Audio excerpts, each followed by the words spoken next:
Thank you and welcome to the show this morning.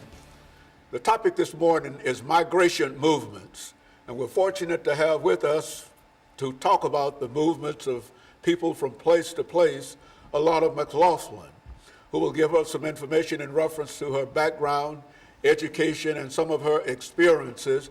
And then, of course, Alana, after doing that, we will have you to get into the topic of migration movements.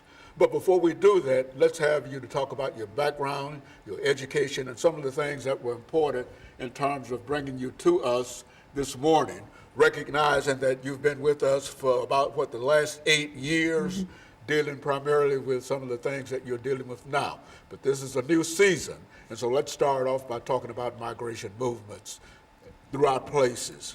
Well, as you previously stated, my name is Alana McLaughlin. I am a sophomore at the Nashville School of Arts, where I play trumpet. I am involved with Pearl Cone High School. I march in their band, and I do an array of things involving music, from piano lessons to playing trumpet. Now, my background in education that got me here is I've always been a gifted student.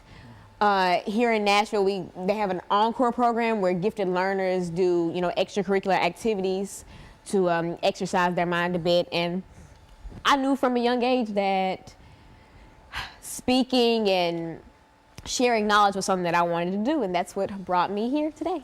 And of course, we're glad to have you here today. But Lana, let's talk about migration movements. And I think that we can truly say that wherever you look throughout the world, you find that people are moving from place to place. And as a matter of fact, one of the great discussions that we have today in American history and politics is what? The movement of people, immigration, migration, call it what you wish. But let's talk about the movement of people from that perspective. And then when we come to this second segment, we'll be more specific in reference to what we're talking about. Well, the big question is, what is migration? Which is, I know a lot of viewers are asking, what really is migration? Now, the textbook definition for migration is, for human migration, is the movement of people from one place to another, whether it be permanent, temporary, it's just the movement of people. For instance, migration could be as simple as going to work in the morning. You're moving, whether it be temporary or permanent. Now, migration can be either international, intra-regional, in all these different types that we'll get into in the next segment that describe how people move and why they move. Factors such as push and pull factors either bring people towards their country. For instance, freedom brings people to the United States, while push factors, where it could be war, famine, poverty, lack of sanitation, push people out of countries. Places like Haiti and other countries of the sort have more push factors than pull, just because of natural disaster and things that go on within the countries. Now, all these different types of migration are very, very important, especially in this day and age where we have a president who wants to end a certain type of migration, which is chain migration. And we'll get more into this in the second segment, but a basic overview of chain migration is when, with the United States specifically, is when an American citizen can vouch for a family member in different countries to come here via green card, and whoever they bring can stay. And now Trump wants to end this because he believes that it allows uneducated and underqualified people to come into the United States, and useless people and things of the sort. But we'll get more into this in the second segment. And so you talk about push, pull migration and all of these migration movements. And what you're saying is not only are they applicable to the United States, but anywhere in the world you find the basic kinds of migratory movements. There's migration everywhere, every single continent, even Antarctica. And so whatever you say about migration in reference to the United States, you can also say about migration in reference to another country or another region, but primarily migration means the movement of people from place to place. And of course, I think I like that definition. And so what we'll do, we'll wait until the second segment to get into the various forms of migration. But I think specific migration streams. Migration, what you call migration streams. Yeah. And that'll give our audience an opportunity to have an overview as you're giving now, and then we'll be able to move into that second segment and deal primarily with the various aspects of migration. And so I would like to simply say that I appreciate the overview that you've given. And when you first approached me in reference to this particular topic, I had my doubts about it, but I'm sure that what you've said so far has reassured me in a real sense that there's an essence, there's something in what you're saying in reference to this. And so what we'll do, we'll take our first commercial break, and we'll be back with our audience following this very, very short commercial break.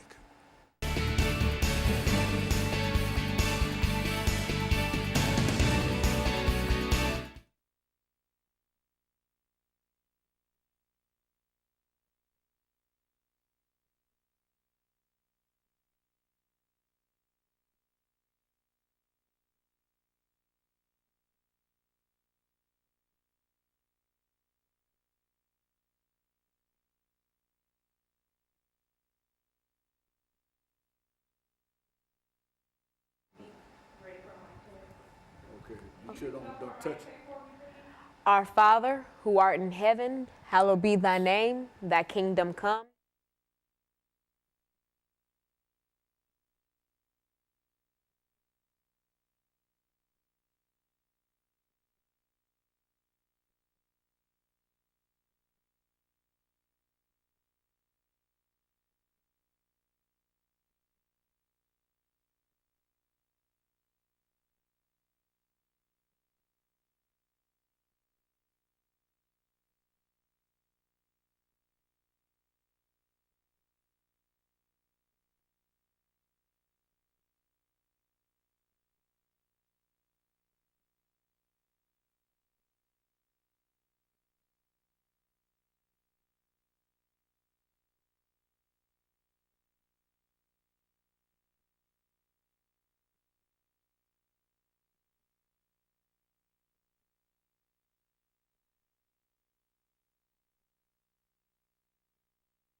Thank you, and welcome back to the second segment of the show for today.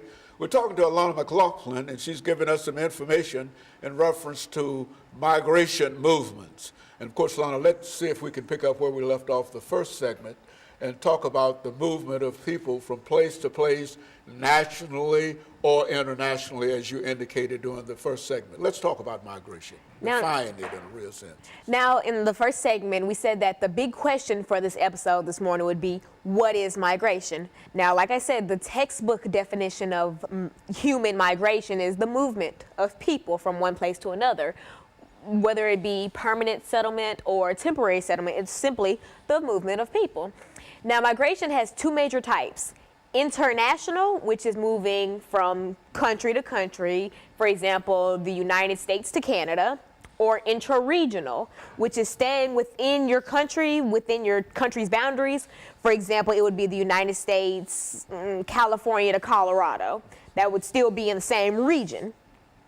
Now, these two types of migration are very important because they describe why people are moving and what they're moving for. For instance, international migration could be for jobs, for a better life, for better health care, to escape a country that's not doing so well. While interregional could be, say, for farmers, it would be, say, one piece of land you can't grow a certain crop on it anymore. So you move across, still within the same region, within your region's boundaries, but you move for smaller reasons. Now, international migration tends to be a little bit more serious in a way because usually there are bigger issues at hand when you choose to move internationally, because people don't just wake up and leave their country. Barriers in a real sense. Yeah. While intra-regional is more, I wouldn't say less serious, because for instance, in the Rwandan genocide, not everybody left Africa, but they left Rwanda and et cetera, and went to different parts of Africa, went across the continent, but they left their country. So, but then there's a third type of migration that's not necessarily a type, but more of a form of it, which would be forced migration.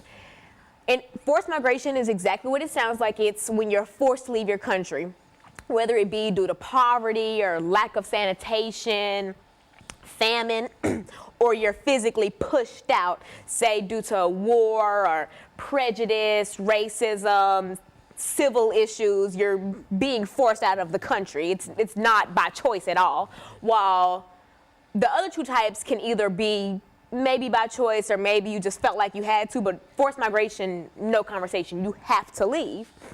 An example of forced migration would be Syrian refugees fleeing Syria. They have no choice. If they'd stay, they'd be killed or they would starve, etc. So that's a type of forced migration. Now, when you delve deeper into migration, you see that there are two main factors that make people move, that describe why people move. Push migration, or push factors, and pull factors. Now, a nice way to remember it is that think of someone pulling you towards them. You want to come. If someone's pushing you out, they want you out. So like I said, with the example with the Rwandan genocide, that would be a push factor. The people wanted to leave Rwanda because of all the issues that were going on. That would push you out. While people from third world countries look at countries like Canada and the US and continents like Europe and see that, oh, they're peaceful and they have things together. There's not, lack of sanitation or a big poverty issue or, lack of food, and there's not a lot of natural disaster. So that's a pull factor. They see that we're doing better than their homeland, so they want to come. So we're pulling them by exposing our happy factors. Now, these two factors really, they can just describe almost any circumstance to where you would have to migrate.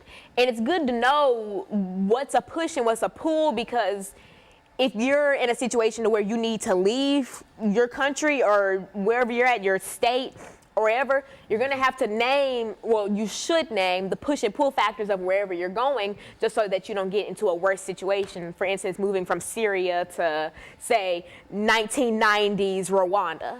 That would be a lot more push factors than pull, so you wouldn't really want to go there. So that's something that refugees and migrants have to think about. Going even deeper into migration, we think of types of migration. Now, the biggest one that the U.S. is talking about would be chain migration. If you haven't heard President Trump talk about it yet, the textbook definition of chain migration is basically when, think of how a chain, it has links. One member goes somewhere and the rest follow, but how it relates to the United States is how we could be related to someone in, say, a third world country or just another country. If we sponsor them to get a green card, they can come over without having to go through like the 10-year wait of getting all your papers and et cetera. An American sponsored them so they can come. President Trump wants to end this because he believes that it brings unqualified and undereducated people into our country. And he cites things like terrorist attacks. For instance, a certain bomb in like New York, a bomber was here because he had a relative in America who sponsored him to come. And so that's a chain, part of the chain Yes. that brought him here. His family was here, so they brought him. And now chain migration is actually a lot more beneficial than destructive, because it keeps families together. And it doesn't bring, uneducated or underqualified people into our country. It brings people who want to make a change in their lives, who want more opportunities. And at the time that they initially come, they may have come from a war-torn country or a country where women couldn't get education. So they may not be, as qualified for, entry-level jobs as the average American who has a high school diploma and a college degree. but nevertheless they try. And I am in favor of chain migration because it keeps families together and it gives people an opportunity that they usually wouldn't have. Now, would you say that chain migration offers the opportunity of having a background that allows those individuals that are pulled in by way of this chain to adjust to everything easier, and it allows them an opportunity to have more education? Yes. Primarily because they're going to where their folks or their family already is. Is that what you're saying? Definitely, because if you're coming from war-torn or uneducated countries and you come getting an education in this country, you'll definitely have a more in-depth background. Okay, so what we'll do, we'll take our second commercial break, and then we'll come back. We've got a 10-minute segment following this, and then we'll come back and we'll talk about several other aspects of migration. But I appreciate the emphasis you've laid out and the information that you've given so far. And we'll be back with our audience following this very, very short commercial break.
Thank you and welcome back to the final segment of the show for today.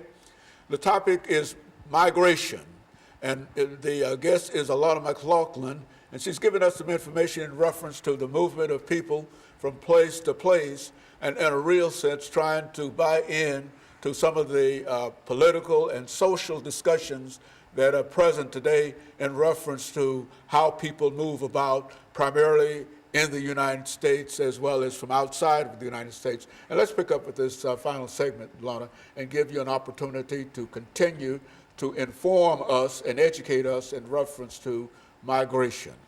Well, for viewers just tuning in, we talked about migration and what is migration, and the basic definition of migration would be the movement of people from one place to another, whether it be permanent or temporary. It's simply movement. And to describe why people move, why migration happens, you would use either, well, where instead of why would be either international, which is moving, example, from the United States to Canada, or intra-regional, and for example, it would be from California to Colorado. Now, when you go even deeper into that, why people move, there's a thing called push factors and then pull factors. Push factors encourage you to leave wherever you're at. People are literally pushing you out of where you are. Well, yeah, or factors are pushing you out. And it doesn't always have to be people. Now, people push you out would be forced migration, but I'll get into that in a second. Push factors environmentally would be, for example, natural disaster. Say Haiti. Haiti is at this very moment the poorest country in the Northern Hemisphere. And it's because of things like natural disaster, lack of sanitation, just horrible poverty, lack of food, not enough food for all the people that are there. Those factors push people out to where they don't want to be there. While pull factors would be, for instance, if I am a Haitian reading about the United States or reading the benefits that the United States offers, pull factors from the U.S. would be free education, good health care, freedom, being able to vote for who you want, being able to live where you want, freedom of speech, things like that, things that you wouldn't get in, say, third world countries. Now, those factors pull you towards the United States, and that's really what explains why you move. Now, the third type that I mentioned, which is more of a form instead of a type, would be forced migration, and that's when you said people are literally pushing you out. That would be forced migration. You have no choice. You are forced to leave. Now, forced migration can also have environmental circumstances included in it. Like, for instance, if you're a Haitian and your house is completely destroyed due to natural disaster, you're forced to leave. You have nowhere to go. While if you're a Rwandan, say back in the 90s when the Rwandan genocide was going on, you're literally being forced to leave. Like, if you don't get out, you're going to be executed. People are literally pushing you at the back to get out. That's a type of forced migration also. So it's really an opinion-based thing. You decide what's a push factor and a pull factor. There's no set right or wrong answer. All this is really opinions, and that's what I like about things like political geography. It's really opinionated. But those are the main components when you're talking about migration: who, what, where, when, and why. Now, for who, anybody can migrate. Anyone is able to. If I am a 15-year-old African American who feels threatened in the United States, I can up and move. If you're an 80-year-old man who feels threatened in wherever, you can move. Anyone can migrate. Now, most migrants do tend to be younger. And a thing that I like about migration is families usually do like to stick together. Families don't really like to be separated. And that brings me to talk about chain migration. Now, chain migration is, if you think of a chain, it has links. Now, imagine the links as family members. Families like to stay together. So if one is moving countries, the others want to move. Others want to move as well. Now, how chain migration relates to the United States exactly would be the process that the United States has of chain migration, where an American can sponsor or vouch for someone in a different country to get their green card so that they can come over. And that green card is important in terms of the ability to come over. Exactly, because if you didn't have that, you would be an illegal immigrant or an alien, which is a derogatory term, but it's commonly used by some political figures. But this chain migration, this process, basically gives you an easy way to come over.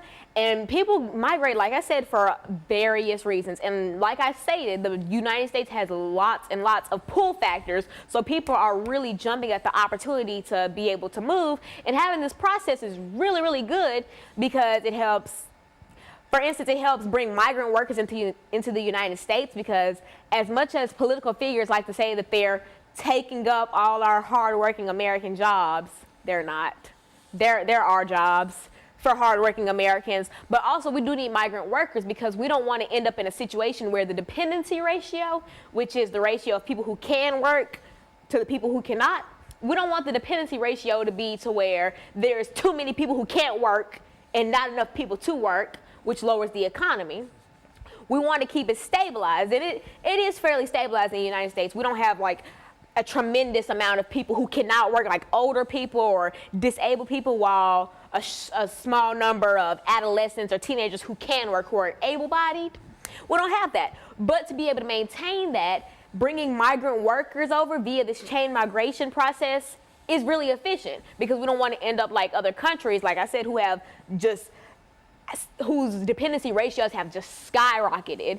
And the more old people or just disabled people who can't work, and the less people who can work, economy goes down. Then you end up with problems like lack of food, not enough money, higher taxes because no one's making money. And then you fall into all these economic problems, and that's just a whole nother show. But as much as politicians, well, certain politicians like to say that this is bringing in terrorists or et cetera, it's not. Like every batch of apples will have bad apples. Everything that you do will not have perfect people coming in and out. But just because there's a couple bad apples and a whole bunch doesn't mean that the whole bunch is bad.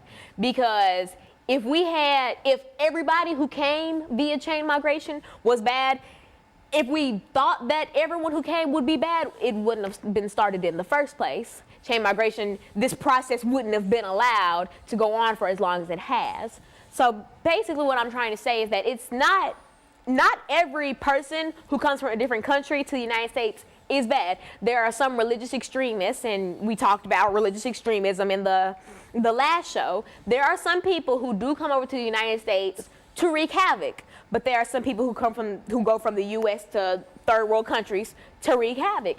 People are just like that. That's just people. And so you would say that it would be a disadvantage to limit or remove chain migration. Is that because that seems to me to be the safest kind of migration, because they're coming to folks that are already here, exactly, who can help to vouch for them, pave the way. Is that what? And pave the way. Saying?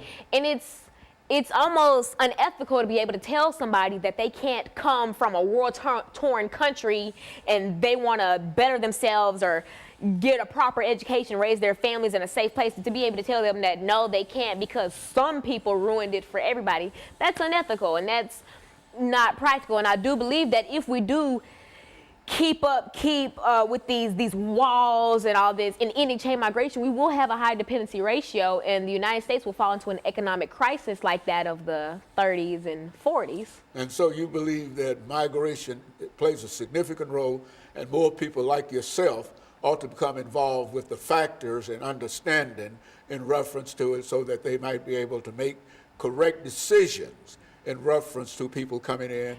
Exactly, and this is just, my opinion. People are free to research this and do whatever, but I'm stating facts. And I do believe that it is unethical for people not to be able to have a chance.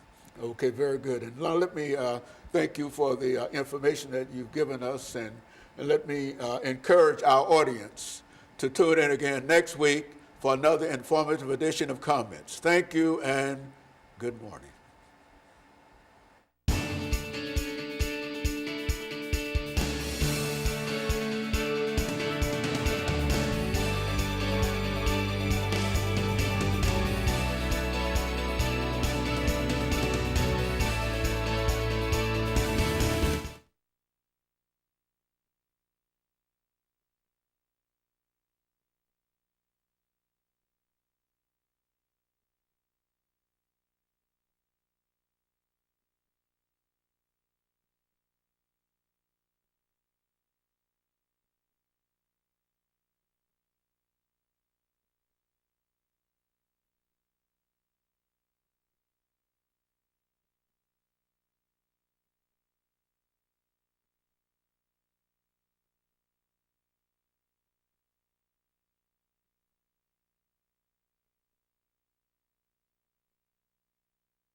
that connection between where is the city spending its Mic money? check for me. Just count to 10. 1, 2, 3. Don't move that chair. Yeah, once you are in the chair, Okay. you gotta Okay. Well, I had to put. I didn't want y'all to see my cord. Okay. I just moved everything. Okay. All right. Okay. Just push that under your leg.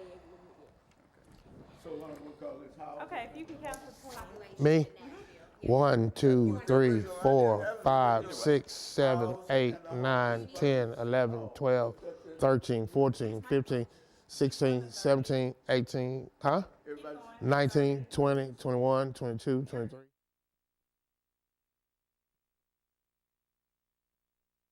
I had the title, Housing right, and if the you can count Homeless to 30 Population. Alan? 1, 2, Does 3, that- is that 4, such a 5, challenge to 6, talk about 7, if you 8, bring all your 9, information 10, in? 11, No, it 12, Well, that's what I'm 13, trying to do. 14, 15, 16, 17, 18, 19, 20, 21, you understand 22, what we're talking about, 23, the 24, issue 25, 26, is 27, housing and the 28, homeless 29, That's 30. the title of what we're gonna do, okay?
Had originally planned on throwing it. What you're trying to do is make me aware of what's going on. You already know what's going on.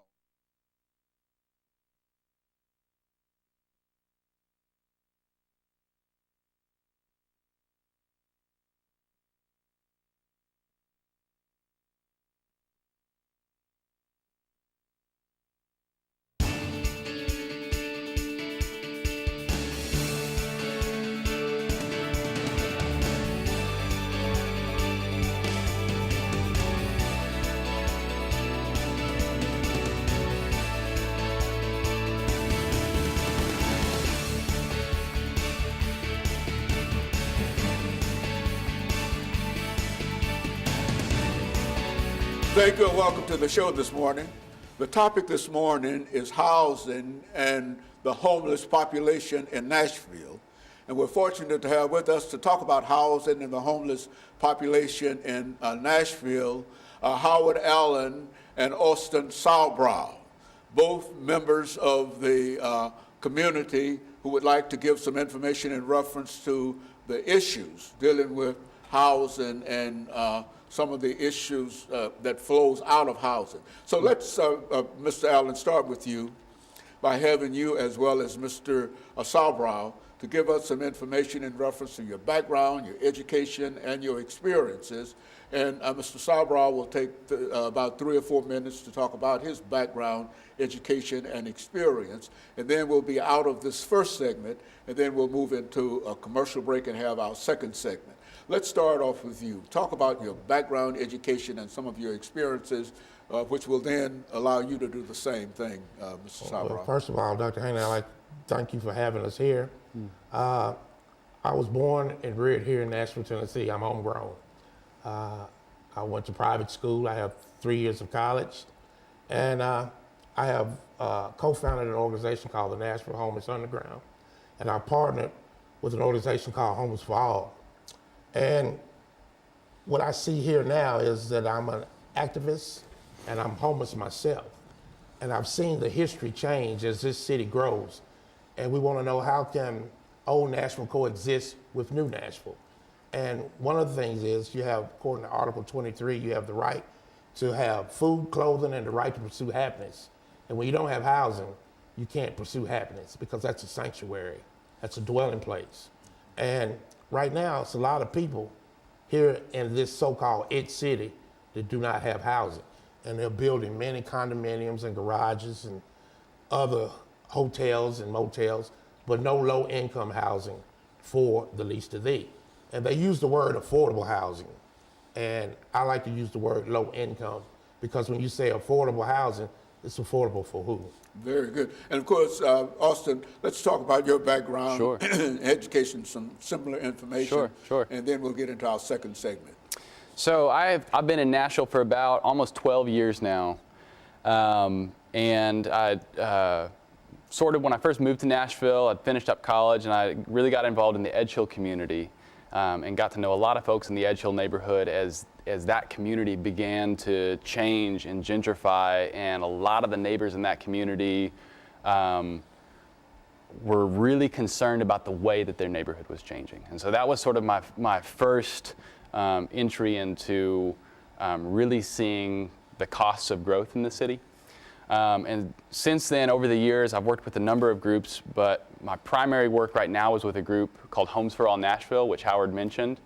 And we work with tenants primarily at lower income, moderate income apartment complexes, where tenants are really being faced with some stark choices and being forced out of their communities. And we help to organize tenant unions at apartment complexes to help tenants band together to negotiate with their landlords about trying to get long-term affordability agreements at apartments, or if there's a landlord that's not taking care of a property, making sure that we can work with tenants to get those concerns addressed. And similar to what Howard's talking about, especially in these past 5 or 6 years, we're seeing so many large multifamily apartment complexes that have been affordable for years, where people have been living there, renting in these apartment complexes for 5, 10, 15 years. And overnight, these apartment complexes get bought out, rents get jacked up about $300, and there's literally nowhere for folks to move to in the city. And so we're really trying to work with tenants, and then in a coalition called the PATH Coalition, to make sure that our city's really addressing this crisis and taking seriously the needs of the people in our community. So both of you see homelessness associated with what you call, excuse me, the growth of Nashville. Is that what we're saying? Yes, yes, very much so. Absolutely.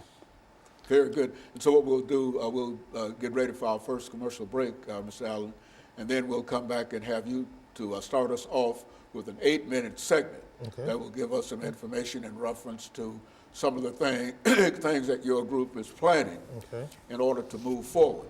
But I think I can appreciate the information that you're giving us today, and what we'll do, it'll give us an opportunity not only to showcase this, but it will also give an explanation that many people have when they look, for example, Austin, at the edge community and see the very different structures and whatnot that are developing all over town. And I think that that's the information that the two of you are bringing to us. And so what we'll do, we'll take our first commercial break, and then we'll come back and talk about affordable housing in Nashville. And we'll be back with our audience following this very, very short commercial break.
Thank you and welcome back to the second segment of the show dealing with housing and affordability in Nashville, Tennessee. And we have with us Howard Allen and Austin Salbrough, both dealing with housing. Mr. Allen, we'll have Mr. Salbrough to sort of give us some information, and I want you to sort of feed in on some of the things that he's talking about. Let's talk about housing in Nashville, Mr. Salbrough. Sure.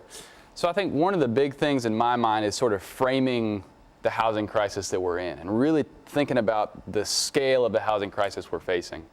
So right now, since 2011, I'll just throw out a few statistics. Since 2011, average rent has increased over 60%, and average wages have only increased 14%.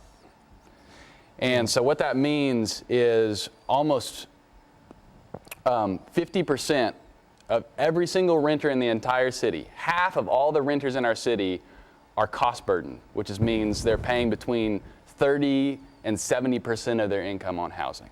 Half of the renters in Nashville are cost burdened. And so I think that's really necessary to really grasp the scale of the housing crisis. It is a crisis.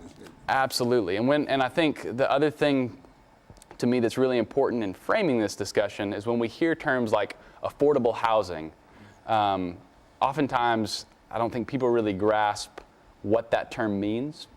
And so there's a bunch of different definitions, but the definition our city uses when you hear a city official or a developer say affordable housing, they're talking about housing for people earning between families earning between $0 and about $44,000 a year. And that's about 40% of Nashville that is in that income bracket. So we're talking about almost half of the city that fits into that affordable housing category. And are we saying that half the city could really use housing in Nashville? Absolutely. So half the city right now is paying more than they should be paying for housing. And a large percentage of those people are in positions where they're literally having to make choices between, are they going to be able to pay for transportation, pay for food, or pay for housing? And so I think that helps kind of give a bit of the scale of the situation. And I know Howard, the distinction that Howard always makes is the distinction between affordable housing and middle-income housing and housing for low-income folks. And that's present all around us, Brother Allen. Now, what are we doing in reference to what Well, we're talking about? you know, it's amazing how government officials have always valued land more than people. And like you said, it's happening everywhere. The gentrification, the low-income areas being taken to cover for the wealthy areas of town. But for me, I'm not in that category because I stay in a tent. And some people might see me here on this TV show and say, well, you don't look homeless. And I ask them, what does homeless look like? So it's many people out here like me that don't have a way of getting into what they call affordable housing, but we can get into low-income housing. It's a difference, a big difference. And we have a facility here called the Metro Development Housing Authority. And I know what Metro means and I know what agency means, but development, I want to know what that word means. That's development of the city. But we have a large volume of people that are in the poverty category. I'm below poverty because I don't even have a roof over my head. There's many of us in this city that do not have a roof. So we want to make this a win-win situation for everyone to have community benefits. Mm-hmm. It should be a way where I can have a house. I mean, we just passed a bill where they're getting ready to have a $250 million soccer stadium. We don't even have a soccer team. Mm-hmm. My life is worth more than $250 million to me and my brothers and sisters. We just had a homeless memorial December the 16th. We had 118 people that passed on the street. And since December the 20th, we've had 10 people to die of hypothermia. That's a serious problem. We have a great commercial on TV right now that said, don't you forget about me. And it's like, this city is forgetting about us and it's an it city. You know, it doesn't make any sense whatsoever for you not to be my brother or them to be my brother or my sister. Mm-hmm. We have to make a change, the policy. They tell us that this is gonna benefit everyone, this transit, but we need housing first. Mm-hmm. And as I said, I'm from Nashville. We have pipes up under this street in this city that are over 100 years old. That's a major problem that needs to be fixed. And go on, Austin. Well, I was just going to mention on what Howard was saying, we're part of a coalition called the PATH Coalition, the People's Alliance for Transit, Housing, and Employment. And the big thing that we're pushing for is we're saying if the city is going to invest almost what turns out now to be almost $9 billion in a light rail system in public transit, there's about to spend $225 million on a soccer stadium. We spent $623 million on a convention center. If we're going to invest that kind of money in that sort of development that's primarily drawing on tourists and higher income folks, we need to invest more in the things that our communities really need, like housing, like infrastructure. And so we're pushing the very specific asset we have is we want Mayor Berry's administration in the city to put a dedicated funding source for affordable housing, and we need a minimum of $775 million for low-income and affordable housing between now and 2025. And so in a real sense, there's a charge that has already been laid against the city in terms of what should be done and what could be done in reference to that. Now, and you've got a coalition that has been established in order to bring this about. And what the two of you are trying to do is to advertise in a real sense to make people aware of the kind of situation that you're involved in. And I would say that in a real sense, Mr. Allen, not many people are familiar with the information that you and Austin are talking to us about this morning, that people don't recognize how severe this is as a challenge. Is that what we're saying? Yeah, very much so. And we're here as educators to educate the community.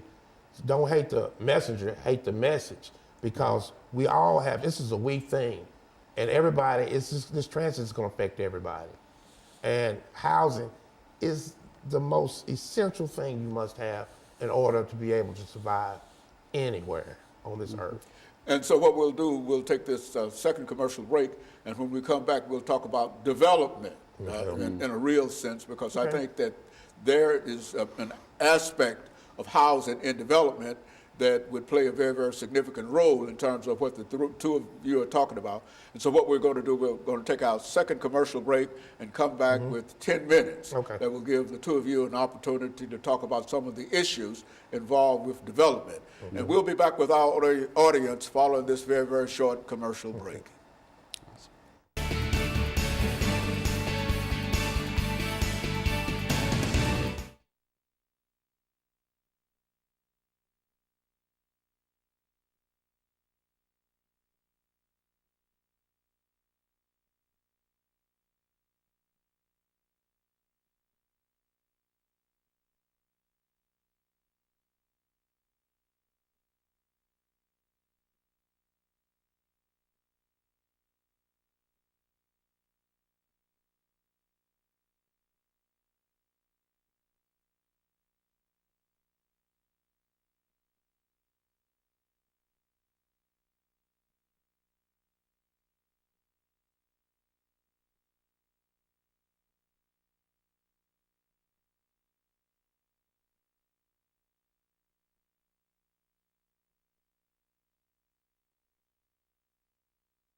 Thank you, and welcome back to the final segment of the show for today.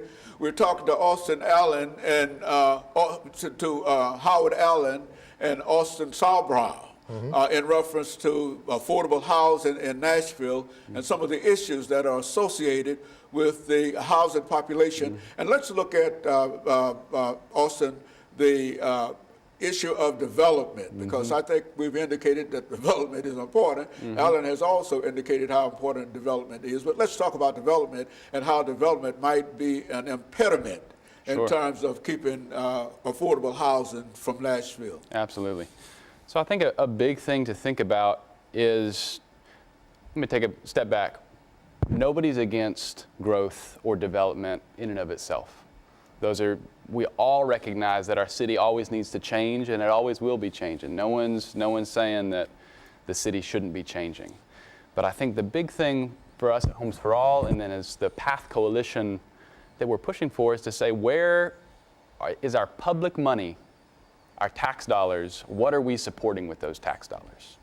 And I think what we've seen a long trend in Nashville of the public money going to incentivize hotel development, going to incentivize convention centers. We put multiple millions of dollars into a water park out in Opry Mills that the public won't even have access to. Yet, in the midst of that, we're in a housing crisis where literally we have people that are being forced into homelessness, and folks that are, if they're living in a home, they're paying far too much and are having to sacrifice on their groceries and their transportation, or we're having folks that are having to move out of the county. And the folks that are paying for this, the folks that are really suffering from that side of development is our working class. It's our people, the people that are really making the city run. The construction workers, the nurses, the firemen, the fast food workers, the hotel workers, the people that literally make the city run are the ones that are getting pushed out by the way our city is developing.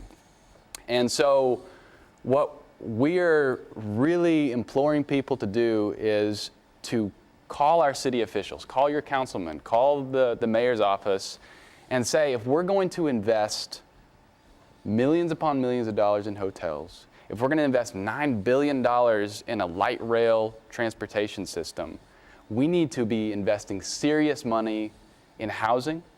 We need to be making sure we're keeping our Metro General Hospital open, the city's only public hospital. We need to keep that open. We need to fund a community oversight board where the people can actually where the police will actually be held accountable to the city and to the civilians. We need to make sure that we're providing living wage jobs on any public projects. And we need to make sure that before we invest $9 billion in light rail, we need to make sure that we're taking care of the transportation system we have now. Folks have been arguing for years that we need to expand our bus routes. We need to get 24-hour service on some lines so people can get to and from work. And so really, we're just calling for some basic public investment that actually benefits the whole community. Alan?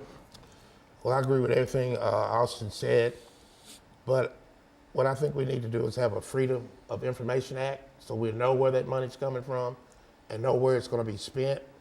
And also, like I said, I'm born and reared here. I'm history.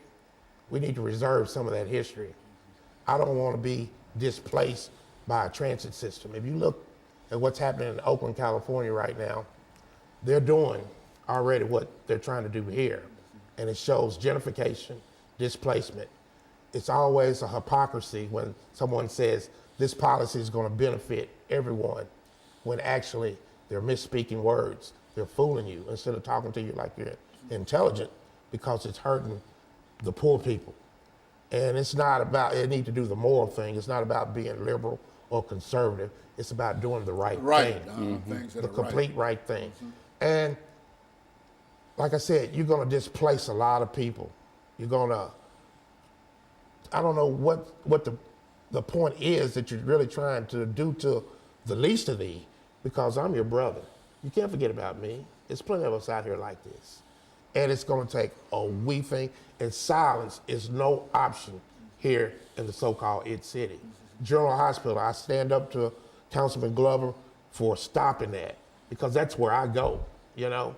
We have 3 nucleuses right off of Jefferson Street, which is Fisk, Meharry, and Tennessee State. And if you didn't have that, you wouldn't have a Nashville, you know? And I just want to emphasize on what Austin said. We want community benefits for everyone. When you write the check, let us get a piece of it too. Well, now, all of these large structures, these high rises, et cetera, is it possible to perhaps create a situation where they might be able to be, well, not necessarily, well, I guess taxed, so that they might be able to accommodate, you know, with some of the issues that we are talking about here today. I mean, as they go up, you know, there ought to be, now, what is about the Metropolitan Development Commission and et cetera? Is there any kind of leverage that you can have? Because that's what you have to Everything goes through MDHA. When they have to build these condos, these office buildings, it has to be okay through them. And like I said, that's the development of the city. It's not the development for the person like me. You know, it's just, it's the policy needs to be changed. Well, completely. even though you might say it's for the development of the city, could not some of the money that is used in the development of the cities be used for affordable housing in order to help the homeless and et cetera, or to help the working class? Not necessarily those that are homeless, but We have a Barnes Housing Trust Fund that's been set up with $10 million and $25 million bond. Our past two mayors gave the $10 million to the Nashville Zoo, and that's for the developer. I'm not saying it. It's not helping me at all whatsoever. So I don't know what we have to do other than to come out and show the government that we voted for you to put you in office and that we're your boss. We're not working for you, you're working for us. And like I said, silence is no option right now because this is something that's gonna not help everyone in Nashville, Tennessee. and it depreciate the quality of life in Nashville if you create that Especially kind if you're of homeless. Especially if you're homeless. The streets always win. And I think one place to start with regards to MDHA is if you've seen the older public housing developments all across the city are being redeveloped. The next one in line is going to be the Edge Hill public housing development. It's almost 40 acres of public land that's going to be redeveloped. What has been said right now is that's going to be a third low income, a third middle income, and a third luxury high income housing has been the projection of what that might be used for. One place to start is to say that's 40 acres of public land. 100% of those units need to be affordable. 100% of those units need to be for people making between $0 and $45,000, $50,000 a year. That's a prime real estate. That's a prime resource that the city has, that MDHA has. Let's invest in those 40 acres and utilize that land and leverage that land to actually create housing for low income and moderate income individuals. Now, the first place that you would start, it seems to me, is with the Metropolitan Council. Is that right? Yes. Well, now what's going on? We're almost out of time, but say what's. Well, we just had a public hearing last Tuesday, and everybody voted but one person to put it on the referendum. So it's going to come down to letting the people decide. But I've watched how the system has worked in the past because when President Clinton was president, they redeveloped the projects and they called it Hope 6. They tore down more projects and built less to place people. So these people became displaced. Where did they go? What happened? They become homeless. That's right. In a real sense.